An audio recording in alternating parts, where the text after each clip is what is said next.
Hello and welcome to our channel. Today we're going to talk about identifying and correcting English grammar mistakes. Whether you're a native speaker or learning English as a second language, grammar mistakes can be a common problem, but don't worry, we're here to help. The first step in correcting grammar mistakes is identifying them. Let's take a look at some common mistakes. All right. One common mistake in English grammar is incorrect subject-verb agreement. This occurs when the subject and verb in a sentence, okay, does not agree in number. Okay, for example, the dogs bark. Okay, so we have here the subject and we have the verb barks. Dogs by number is actually plural. Hence, the subject should or the verb should not have the S form of the verb. Instead, you should have the dogs bark. To avoid this always make sure the verb agrees with the subject in number. So we always have to ask first what's the number of the noun or the subject if it's singular or plural. Okay. Say, for instance, we have this sentence 3 miles are too far to walk. Okay, often we always know that when we have um, a subject which is plural, we often have a verb which is okay in the plural form like are. However, we have an exception to the rule for um, numbers like distance, money, measurements, we often have the singular form. Okay, so we have to say 3 miles is too far to walk instead of saying 3 miles are too far to walk. So 3 kilometers, 5 centimeters is would be the verb or was. Another. Okay. 5 years are the maximum sentence for that offense. Use a singular verb with distances, periods of time, sums of money, etc. when considered as a unit. Okay. So in this case, 5 years should be having a verb which is. So you have to say 5 years is the maximum sentence for that offense. Another. Okay. I wish it was Friday. Okay. So technically, we would often have, since we have it here, you are going supposedly to have was. Unfortunately, it is not the case.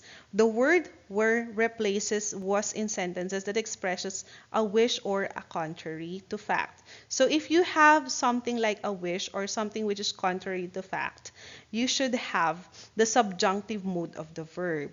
So you are going to use the verb were. Okay, so you're going to say, I wish it were Friday. I wish you were here. Okay. So I repeat. So if you have wish, you're going to have where. I wish you were here. Okay.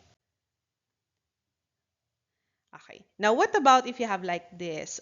We call this inverted sentence. So if you have okay, the noun, the first part of the subject or the sentence here, you are going to have the basis would be okay the subject that follows the verb. Okay, so you are going to have here are the keys. I repeat, the basis of the verb should be the subject that follows the verb. That's why you should not say here is the keys. Instead, you're going to say here are the keys. Another common mistake in English grammar is incorrect pronoun usage. This occurs when the wrong pronoun is used to refer to a person or thing. For example, her and me went to the store. Okay, so this is automatically incorrect. You have to say she and I because these are in the subjective case. Okay, yeah. So you're going to say, she and I went to the store. To avoid this mistake, always make sure the pronoun agrees with the noun it is replacing. Okay. Another example, I hate it when the customer doesn't know what they want. Okay, so we have here the antecedent of they is customer. So in this case, if customer, the number of customer is singular, so you should have not have they. Or you can change customer into customer, so you can use they. But in here, for consistency, you can have customer doesn't, so you have to have he or she. Okay.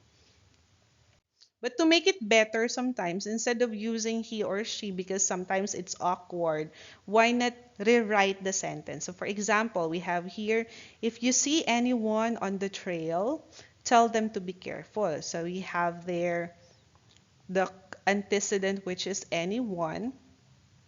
Okay, so you're going to use them? No, it's not. So for some, they would change it into him or her. But the better if you can rewrite it like, tell anyone you see on the trail to be careful. So as simple as that. Another common mistake in grammar is a comma splice rather. What is a comma splice? A comma splice occurs when two independent clauses are joined by a comma without coordinating conjunction. So for example, I went to the store, I bought some milk. So as you can see, it's um awkward to see such kind of sentence. I went to the store, I bought the milk. So this is what you call the comma splice. Okay? So to avoid this mistake, use a coordinating conjunction or a semicolon to separate the independent clauses. Okay?